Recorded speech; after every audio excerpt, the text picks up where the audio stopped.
ইরানীরা আগুনের পূজা করত। বাইজিদ বুস্তামি রাহমাতুল্লাহের বাড়ির পাশে প্রতিবেশী শামউন 40 বছর ধরে সে আগুনের পূজা করে। শুধু পূজা করে না, সে আগুন পূজারীদের ধর্মযাজক। আগুন পূজারী যারা ছিল তাদের ধর্মগুরু ছিল শামউন। ইন্তেকাল হয়ে যাবে, মারা যাবে, এমন সময় হযরত বাইজিদ বুস্তামি কাছে গেলেন, ডাক দিয়ে বলে, শামউন রে, 40 বছর ধরে আগুনের পূজা করলাম। 40টা বছর ধরে আগুনের পূজা করছো শামউন, 40 বছর ধরে আগুনের পূজা করছো তুমি, একটা দিনের জন্য আল্লাহকে আল্লাহ বলে তুমি মানো নাই। শামউন ডাক দিয়ে কয়, বাইজিদ, আল্লাহ আছে তার প্রমাণ কি? আল্লাহ আছে, প্রমাণ কি? আল্লাহ যে আছে তার প্রমাণ কি? বাইজিদ, আল্লাহ আছে তার প্রমাণ কি? বাইজিদ ডাকতে বলতেছে, শামউন, আল্লাহ আছে, প্রমাণ কি? প্রমাণ লাগবে তোমার, বলো। শামউন বলে, বাইজিদ, তুমি তো আমার কাছে আসছো, প্রমাণ তুমি সাবমিট করো। বাইজিদ ডাক দিয়ে বলেন, শামউন রে, 40টা বছর তুমি আগুনের সামনে নিজের মাথা নত করে সেজদায় পড়ে থাকছো। 40 বছর ধরে তুমি আগুন রে পূজা করছো, কারণ তুমি মনে করো আগুনই তোমার খোদা। বাইজিদ রে, শামউন রে, 40 বছর ধরে তুমি আগুনের সামনে মাথা নত করে পড়েছিলে। শামউন, আমি প্রমাণ করব, ওই আগুনের মধ্যে তুমিও হাত দিবা, আমিও হাত দিব। যার হাত আগুনে পোড়াবে আমি জানবো তার ধর্মই মিথ্যা। তাহলে তুমি আগুনে হাত দাও, আমিও আগুনে হাত দিয়ে দেখি কার ধর্ম সত্য এবং মিথ্যা হয়। একসাথে বলবেন আল্লাহু আকবার। ওলিদের কাছেও মানুষ আল্লাহ সত্য আছে কিনা প্রমাণ চাইছে। বলে, প্রমাণ দাও। বলে, প্রমাণ দিচ্ছি, তুমি আগুনে হাত দাও, আমি হাত দিয়ে দিই, দেখি কার হাত পুড়ে কারটা পুড়ে না। বাইজিদ বুস্তামি ডাক দিয়ে বলতেছে, শামউন, আগুনের ভিতরে হাত দাও। এখন শামউন চিন্তা করে, 40 বছর ধরে আমি আগুনের পূজা করলে কি হবে? আগুন তো আর আমারে ছাড়বে না। আগুনের একটা ধর্ম আছে, জ্বালাইয়া পোড়াইয়া সারখার করে দেওয়া। কথা ঠিক কিনা? ছাই করে দেওয়া, এটা হচ্ছে আগুনের ধর্ম, জ্বালাই পোড়াইয়া ছাই করে দেওয়া। তো আমি শামউন যতই পূজা করি আর সেজদা দিয়ে পড়ে থাকি, আগুন তো আমার খাতির করতো না। কিন্তু শামউন তখনও জানে না যে এই আগুনের নিয়ন্ত্রক স্রষ্টা তিনি আল্লাহ। শোনেন, ইসলাম ওলিদের হাত ধরে আসছে। যারা আজকে ওলিদের মাজার ভাঙতে চাও, শিরকের দোহাই দিয়ে আউলিয়া কেরামের সাথে বিয়াদবি করতে চাও, কপালে খারাপই আছে। কথা কন না কেন? কপালে অনেক বড় খারাপই আছে। খুব মনোযোগ দিয়ে। তো শামউন চিন্তা করে, আগুনে যদি আমি হাত দিই তো আগুনে তোর খাতির করতো না। আগে বাইজিদ হাত দিক, বাইজিদের হাত তো পুড়ে যাবেই। তো পুড়ে গেলে আমি বলবো তোমার ধর্ম মিথ্যা। আগে বাইজিদটা ফুরুক। এটা জানে না যে ওলিদের দৌড় আল্লাহর আরশে মুআল্লা পর্যন্ত।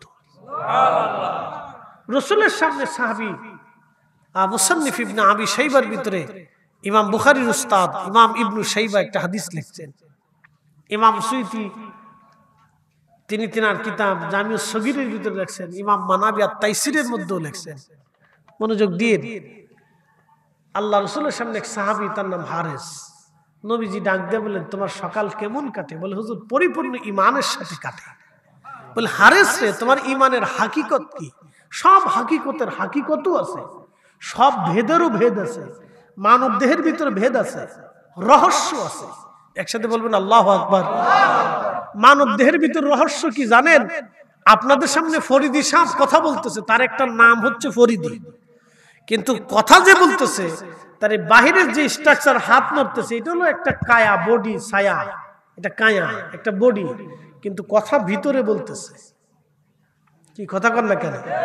এই ভিতরের জন্য হচ্ছে রহস্য। এটা ভেদ, ভেদ ভিতরের জন্য হচ্ছে রহস্য। উনি আল্লাহর হুকুমে আসছে, আবার আল্লাহর হুকুমে ওনাকে আল্লাহ নিয়ে চলে যাবে। শাস্তি ওনার উপরে হবে, ওনার উপরে বাটাম চালান চলবে, ওনারই আল্লাহ আবার জান্নাতে নিয়ে যাবে, ওনার সাথে আল্লাহ কথাবার্তা বলবে, জিজ্ঞাসাবাদ করবে। ওই যে ভিতরে যে আছে আপনার ভিতরে উনি বসে রয়েছে। এই বাহিরের যেটা বডি, এটা একটা স্ট্রাকচার, আল্লাহ একটা স্ট্রাকচার দিয়ে লাকাদ কানা লাকাদ খালাকনাল ইনসানা ফি আহসানি তাকওয়িম, আপনার সুন্দর অবয়ব দিয়ে আল্লাহ আপনারা বানাইয়া আপনার ভিতরে অরিজিনাল যে বসাই দিয়ে রাখছে। একসাথে বলবেন না আল্লাহু আকবার। আল্লাহর প্রেম কি বডির সাথে হয়? আল্লাহর প্রেম এই বডির সাথে হয় না, আল্লাহর প্রেম হয় ভিতরের জনের সাথে। হাজিরিন, নবীজি ডাক দিয়ে বলতেছেন, হারাস প্রত্যেক হাকিকতের হাকিকত আছে, তোমার হাকিকত কি? তোমার ঈমানের হাকিকত কি?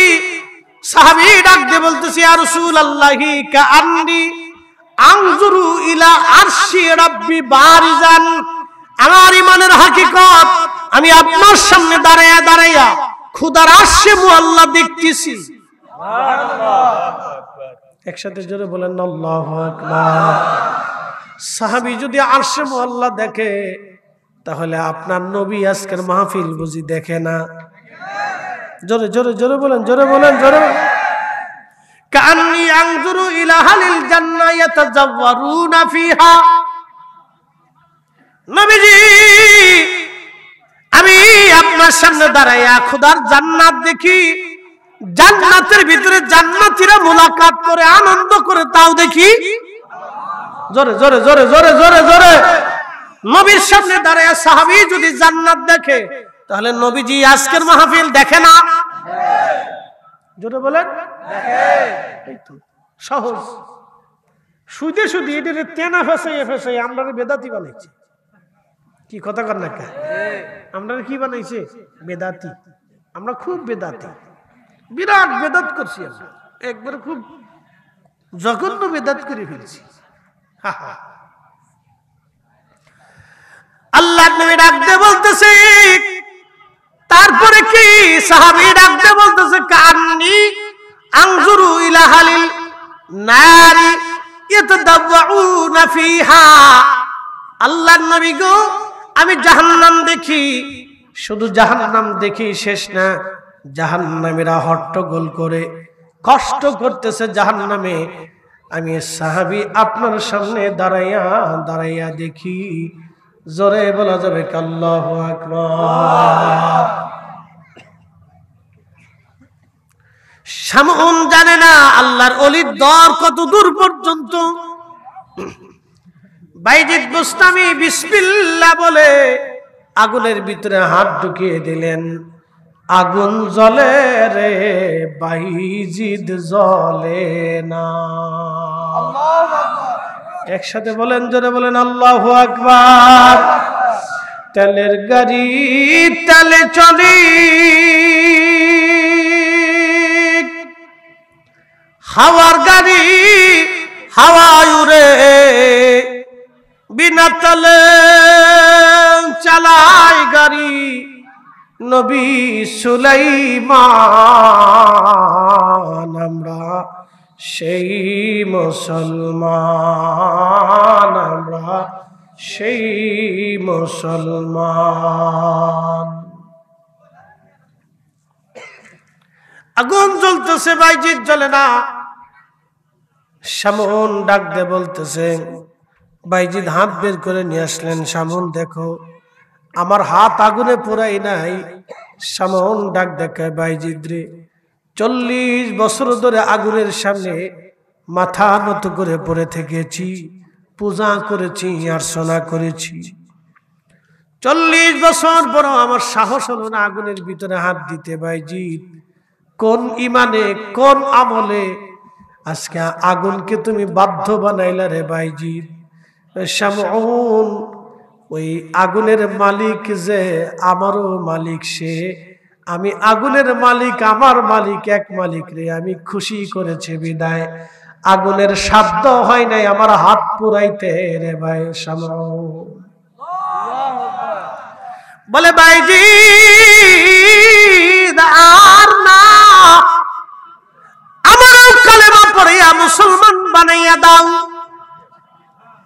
আশহাদু আল্লা ইলাহা ইল্লাল্লাহু ওয়াহদাহু লা শারীকা লাহু, আমি সাক্ষ্য দিচ্ছি আল্লাহ ছাড়া আর কোনো মাবুদ নাই। আমি আরো সাক্ষ্য দিচ্ছি তিনি এক। কি কথা কর না কেন, ঠিক কিনা?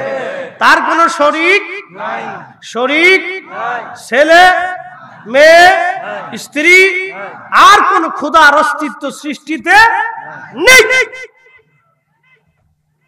এই দেবতা, এই দেবতা, এই দেবতা, পানিরটা, ল্যাংটারটা, কানারটা, বুবারটা, কোনারটা, গরু, ছাগল, হাঁস, মুরগি, ভেড়া, বকরি, এগুলি কিচ্ছু নেই। কবি জীবনানন্দ দাশ একটা কবিতা লেখছে, এই যুবকরা ভালো করে শুনে যে এগুলি বুঝে যাবেন। কবি জীবনানন্দ দাশ একটা কবিতা লেখছে, আবার আসিব ফিরে ধানসিঁড়িটির তীরে নবান্নে বাংলায়, হয়তো শালিকের বেশে না হয় শঙ্খচিলি, তাহলে কুত্তে বিলে ছাগল পাগল তা হবে তা হইয়া। কথা বুঝেন নাই? এটা তার ধর্মের বিশ্বাসের কথা বলছে।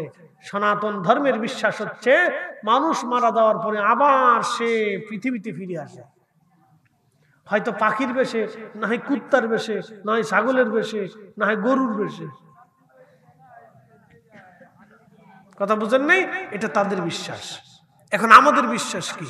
পৃথিবীতে আর কেউ ফিরে আসবে? একসাথে বলেন, কেউ এসেছে? কোন প্রমাণ আছে? কখনই কোন মানুষ আর ফিরে আসবে না, কোন সুযোগ নেই।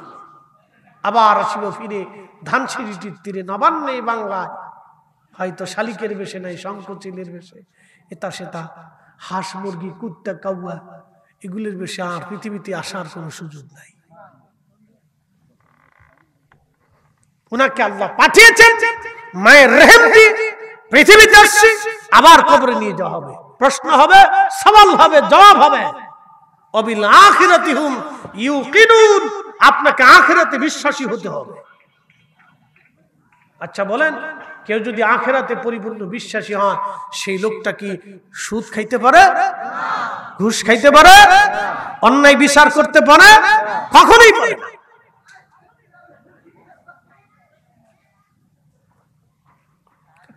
প্রিয় মুসলমান আমার,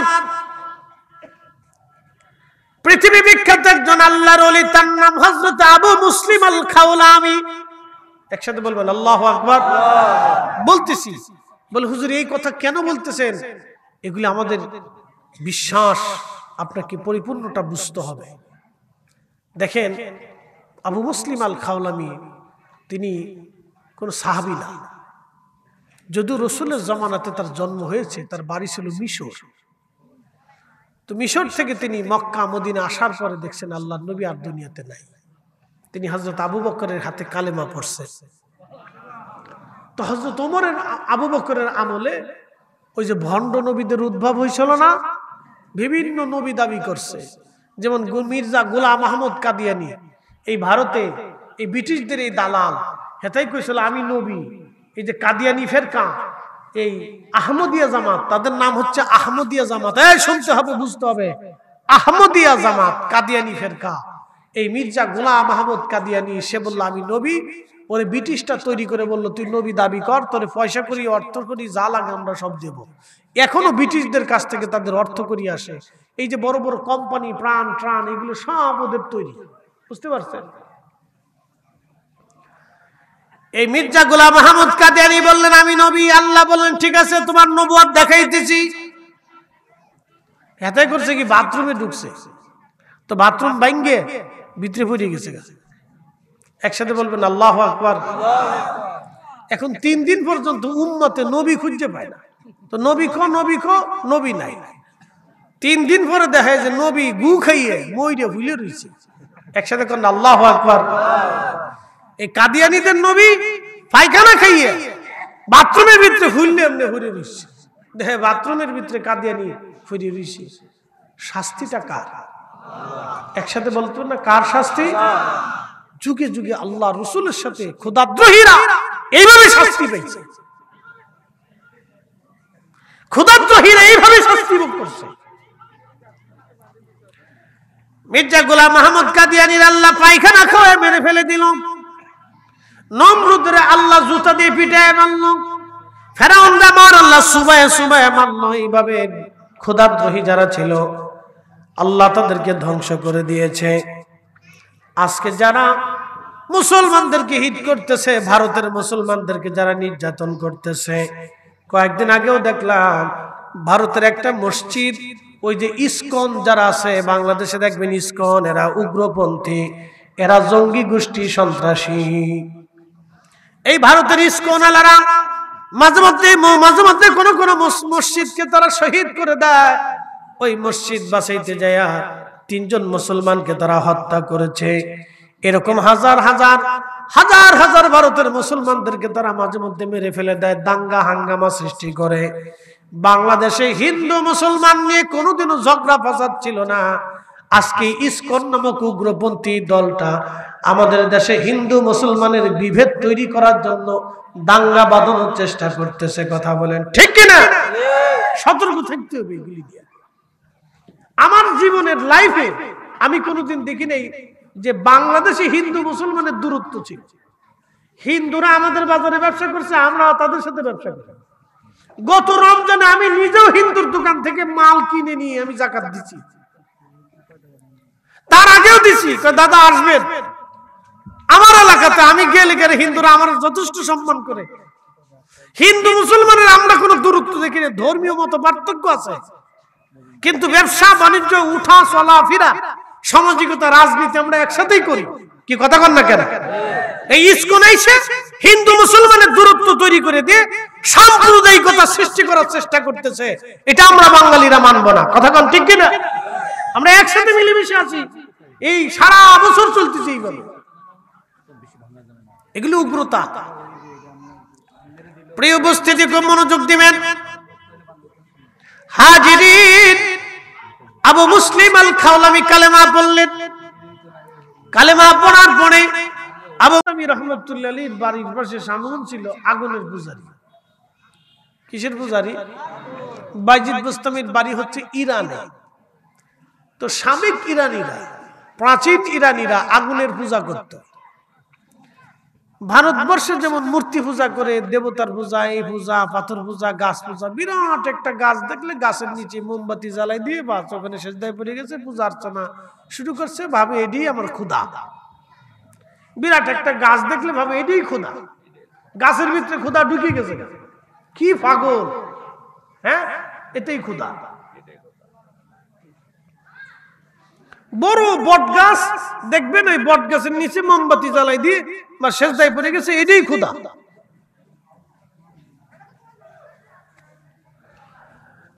এই গ্রামে 100 বছর শতবর্ষী বয়সী কেউ আছে? 100 বছরের বয়সী কেউ আছে এই গ্রামে?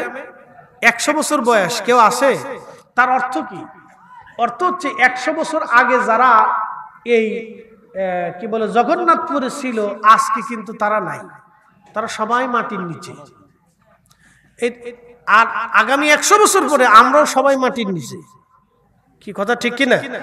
আপনি একটু ভাবেন, একটু চিন্তা করেন যে 100 বছর আগে যারা ছিল জগন্নাথপুরে, তারা কিন্তু কেউ নাই, সবাই মাটির নিচে চলে গেছে। তো আগামী 100 বছর পরে আমরাও সবাই মাটির নিচে চলে যাব। আপনি যা দেখেন, গোরস্থানে পাঁচের মধ্যে দাঁড়াবেন, যা দেখবেন যে ওখানে চেয়ারম্যান, মেম্বার, এমপি, মন্ত্রী, মিনিস্টার, শিক্ষিত, অশিক্ষিত, ধনী, দরিদ্র, কত মানুষ একই মাটির নিচে সমান হয়ে গেছে। একই মাটির নিচে সবাই মিসমার হয়ে গেছে, কারোই কিন্তু কোনো খোঁজ নাই। তার আওলাদরাও কবরের পাশে দাঁড়ায় না।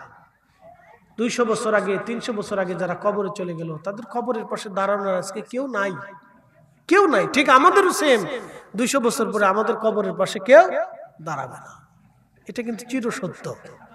এই জন্য দাঁড়িয়ে থেকে কষ্ট না করে ভিতরে বসি। এটার ভিতরে বসলে আল্লাহ আপনাকে মাফ করবে। শোনেন, আল্লাহর জান্নাতে যাইতে হলে আপনাকে আল্লাহকে খুশি করেই যাইতে হবে। দিন শেষে আমরা কিন্তু সবাই আল্লাহর কাছে চলে যাব, সবাই ফিরে যাব আল্লাহর কাছে, কোনো সুযোগ নেই। আমরা দিন শেষে আবার আল্লাহর কাছে চলে যাব, কোনো রাস্তা নাই, বিকল্প কোনো পথ নাই, কোনো পদ্ধতি নেই, কোনো সুযোগ নেই। তাই জন্য আপনাদেরকে বলতেছি, আমরা বসতে হবে। আমি কথা বলতেছি, কথা বলে শেষের দিকে চলে আসছি। শুধু আল্লাহ আছে এটা আমাদেরকে বুঝতে হবে, এবং আল্লাহর নবী সত্য, এই যে আমাদের ধর্ম বিশ্বাস, এই যে আমরা সত্যের উপর প্রতিষ্ঠিত আছি, এটা আপনাকে ইয়াকিন রাখতে হবে। কেন? আমি বাস্তব প্রমাণ আপনাকে দিচ্ছি।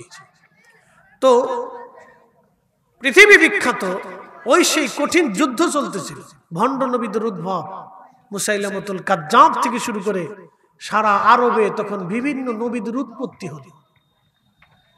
ইহুদিরা খ্রিস্টানরা নবী বানিয়ে ফেললো, তো মহা মুশকিল মুসলমান। এটা যদি দমন না করা যায় তো মুসলমানদের অস্তিত্ব নিয়ে তখন টান দিয়ে ধরছে। তখন আবু বকর সিদ্দিক রাদিয়াল্লাহু আনহু ছিলেন ত্রাণকর্তা। আল্লাহু আকবার। তখন আবু বকর সিদ্দিক কঠোর হস্তে এই ভণ্ড নবী দমনের জন্য বাহিনীর পর বাহিনী, যুদ্ধের পর যুদ্ধ, সাহাবায়ে কেরামের জীবনের পর জীবন চলে যাচ্ছে। একসাথে বলা যাবে না আল্লাহু আকবার। তো ইয়ামান দেশে এমন কোন সেনাবাহিনী নাই যে ওই ভণ্ড নবীকে দমন করতে পারে, কিন্তু আল্লাহর নবী সাহাবী হযরত আবু বকর আবু মুসলিম আল খাওলামিকে তিনি পাঠিয়েছেন ইয়ামানে, আপনি যে ইসলাম প্রচার করেন। আবু মুসলিম আল খাওলামি কালেমার দাওয়াত দিচ্ছেন, ভণ্ড নবীর লোকেরা তাকে ধরে নিয়ে চলে গেল, মেরে ফেলে দিবেন। আবু মুসলিম আল খাওলামি ডাক দিয়ে বলতেছে, হে ভণ্ড নবীর লোকেরা, তোমরা তো আমাকে মেরে ফেলে দিবা, হত্যা করবা, তোমাদেরকে প্রতিহত করার কোন সেনাবাহিনী ইয়ামান দেশে নাই। এই মুহূর্তে আমাদের অস্ত্রের সামরিক কোন শক্তি নাই তোমাদের সাথে প্রতিহত করা, কিন্তু তোমরা আমাকে ধরে নিয়ে আসছো, মেরে ফেলবা। তখন তারা মারার জন্য আগুন জ্বালাইলো, মাটি খনন করে ওর ভিতরে খড়ি লাকড়ি টাকড়ি দিয়ে আগুন জ্বালাইয়া তারা আগুনের মধ্যে ছেড়ে দিবে। আবু মুসলিম ডাক দিয়ে বলতেছে, ভণ্ড নবীর লোকেরা তোমরা শোনো, আমার আল্লাহ এক, আমার রাসূল আখির নবী, আমি আবু মুসলিম আল খাওলামি বিশ্বাসী, আমার দেশে কালেমার দাওয়াত দিতে এসেছি। হে ভণ্ড নবীর লোকেরা তোমরা শোনো, তোমাদের নবী যদি মিথ্যা হয়, তোমাদের নবী যদি সত্য হয়, তাহলে আমি আবু মুসলিম আগুনের মধ্যে পুড়ে যাব, আর আমার নবী যদি সত্য হয় তাহলে আবু মুসলিম আগুনে আমাকে পোড়াবে না। একসাথে বলেন আল্লাহু আকবার। না না, হাত উঁচু করে জোরে জবান খুলে শক্তি দিয়ে বলেন আল্লাহু আকবার। দিন আছে, ইসলাম আছে, আল্লাহ আসেনি। কত বড় ইয়াকিন হলে একজন আশিক রাসূল, তিনি বলতেছে আমার নবী শেষ নবী, যদি তিনি শেষ নবী না হন তাহলে আমি আগুনে পড়ে যাব, আর তিনি যদি শেষ নবী হয়ে থাকেন তাহলে আমাকে আগুন পোড়াবে না। হাজার হাজার মানুষ সাক্ষী। ইমাম ইবনে কাসির তার তারিখের মধ্যে লিখতেছে, আবু মুসলিম আল খাওলামি রাহিমাহুল্লাহকে তারা হাত পা বেঁধে আগুনের মধ্যে ফেলে দিল। আগুন জ্বলে, আবু মুসলিম জ্বলে না। একটু আস্তে হয়ে গেল না? আল্লাহ আছে, আল্লাহ আছে। আগুন কার অধীনে? আগুন কার অধীনে? আবু মুসলিমও কার অধীনে? আল্লাহর অধীনে। বুঝে যেতে হবে, আপনাকে ইয়াকিন রাখতে হবে, পিওর 100। আবু মুসলিম আল খাওলামি আগুনের ভিতরে, আগুন জ্বলে কিন্তু আবু মুসলিম পুড়ে না। শুধু তাই নয়, আবু মুসলিমের মাথায় যে পাগড়ি, পাগড়িও পরে না, জুব্বাও পরে না, পায়জামাও পরে না, শরীরও পরে না, পশমও পরে না, ওনার শরীরের সাথে যা লেগে রইল কিছুই পড়লো না, আগুন জ্বলতে লাগলো।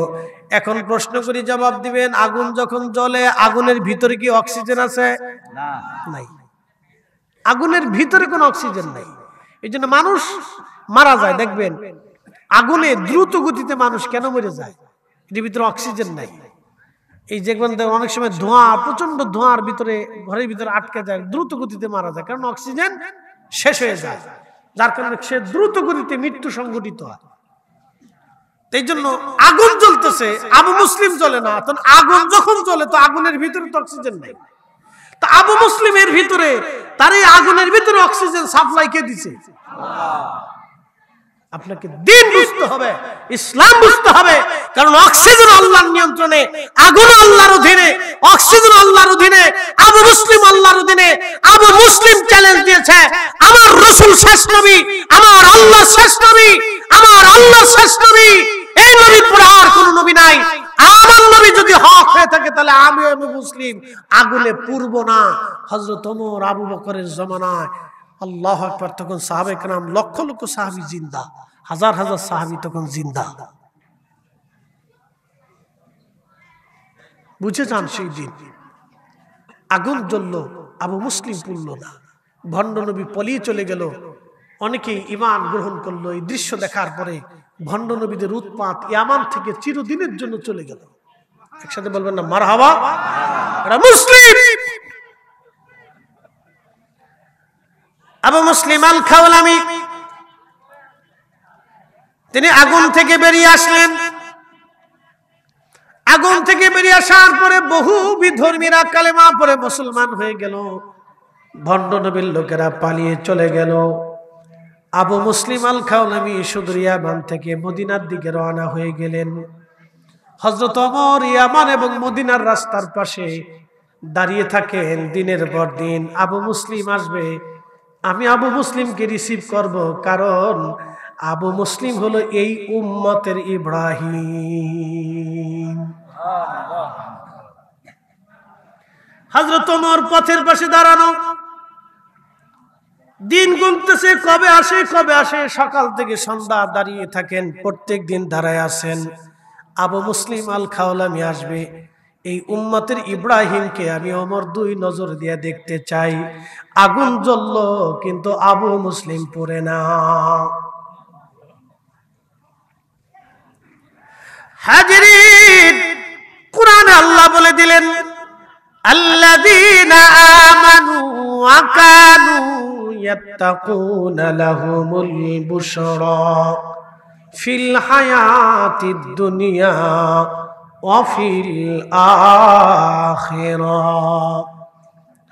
আল্লাযীনা আমানু, যারা ঈমান এনেছে, ঈমান বিশ্বাস স্থাপন করেছে এবং ঈমান অনুযায়ী যারা মুত্তাকি হয়েছে, আমার রব আমার আল্লাহ পাক বলে দিলেন, লাহুমুল বুশরা ফিল হায়াতিদ দুনিয়া, দুনিয়াতেও তাদের জন্য সুসংবাদ, ওয়া ফিল আখিরা, আখিরাতেও তাদের জন্য সুসংবাদ। আবু মুসলিম মদিনার উপকণ্ঠে আসলেন। হযরত ওমর তাকে দেখে দ্রুত গতিতে দৌড়ায় যায়া বুকের মধ্যে জড়িয়ে ধরলেন, চুমা লাগাইতে লাগলেন, আদর করতে লাগলেন আর বললেন, আমি এই উম্মতের ইব্রাহিমকে দেখতে পারলাম, আমি উম্মতের ইব্রাহিমকে দেখলাম। আগুনে পড়লো, আগুন তারে পোড়ায় না। আমি ওমরের কপাল ভালো, আমি ধন্য, আমি এই উম্মতের ইব্রাহিমকে দেখার সুযোগ হয়ে গেল। এখন বলেন আল্লাহ আছে? একসাথে বলেন আল্লাহ আছে।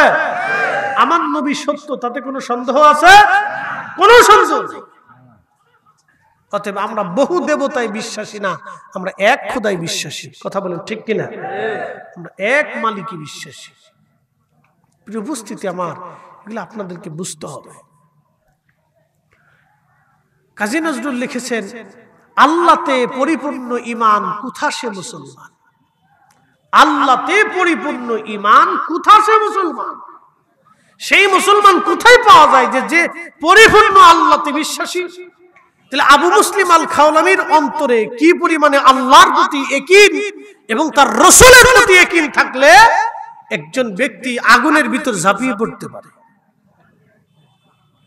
এই জন্য আমাদের ঈমানকে খুব দৃঢ় করতে হবে, মজবুত করতে হবে। আমি তো আসলে দূরে আর একটা প্রোগ্রাম, একবারে মতলবের উত্তরের শেষ কোনায়, তো যার কারণে আমাদের মাননীয় প্রধান সম্মানিত সভাপতি মহোদয় স্যারে আমার বলছিলেন যে হুজুর এশার পরে ধরেন। তাই আমি বললাম যে স্যার, এশার পরে যদি ধরি তো সময় থাকবে 40-45 মিনিট। আমি উঠলাম আর নামলাম, পাবলিক কবে যে হুজুর উঠলো আর নামলো, হুজুর আইলই কে আর বইলই কে, তখন জ্বালা হয়ে যাবে।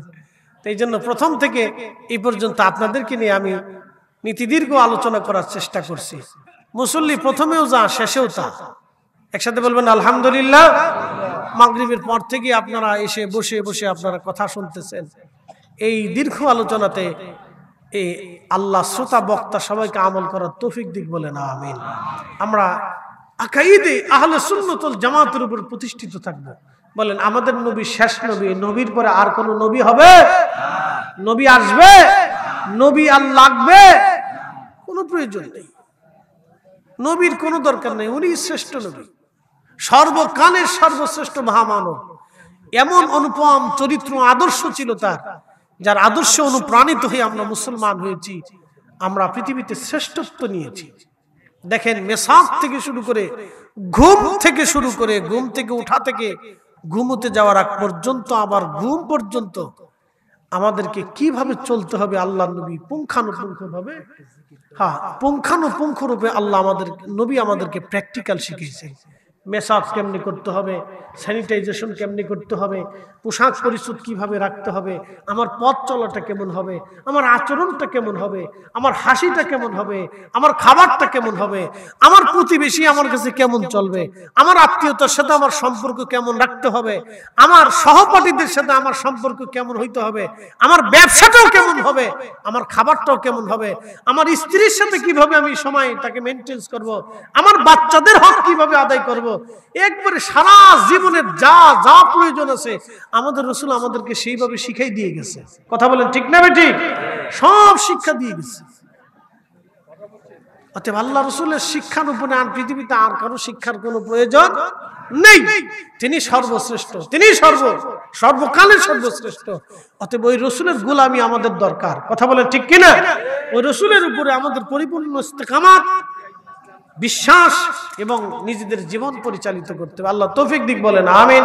তো মুসলমান হওয়ার কারণে আপনার জন্য একটা সুবিধা হলো যে শাস্তি টাস্তি যাই হোক, আল্লাহ একদিন না একদিন মুসলিম হওয়ার কারণে জান্নাতে নিবে। একসাথে বলবেন আল্লাহু আকবার।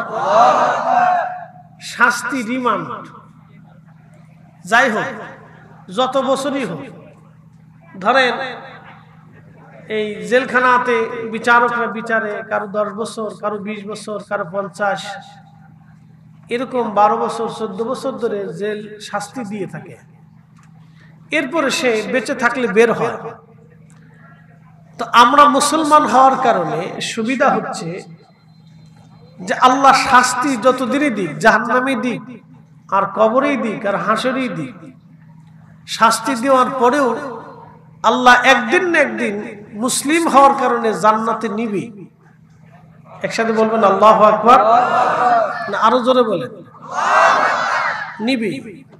কিন্তু আপনি যদি অমুসলিম হন তাহলে আর কোনোদিন জান্নাতে যাওয়ার সুযোগ নাই, কোনোদিনও নেই। কোরআন শরীফের আয়াত আল্লাহ ওয়াজ করছেন, ইন্নাল্লাযীনা কাফারু মিন আহলিল কিতাবি ওয়াল মুশরিকিনা ফী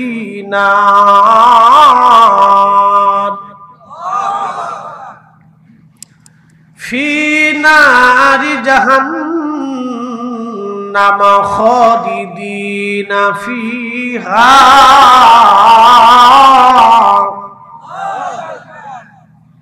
ইন্নাল্লাযীনা কাফারু, নিশ্চয় যারা কাফের।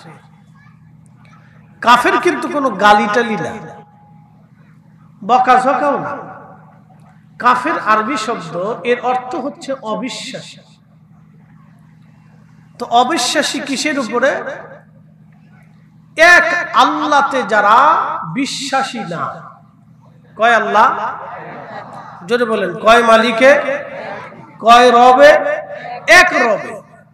আমাদের রব কয়জন? একজন। পৃথিবীতে সনাতন ধর্মের যারা আছে, সনাতনী, আমরা তাদেরকে হিন্দু বলে ধরে থাকি। তাদের বিশ্বাস হচ্ছে বিদ্যার দেবতা আছে, এই জন্য তারা সরস্বতীর পূজা করে। তাদের বিশ্বাস তাদের নিরাপত্তার দেবতা আছে, সেই জন্য তারা শিবের পূজা করে। তাদের বিশ্বাস তারা রনে বনে জঙ্গলে সাহায্যের দরকার, সেই জন্য তারা লোকনাথের পূজা করে। তারা গণেশের পূজা করে। কালীর পূজা করে, দুর্গার পূজা করে, গোমাতা গরু, যেটা গরু দুধ দেয়, এই গোমাতার পূজা করে।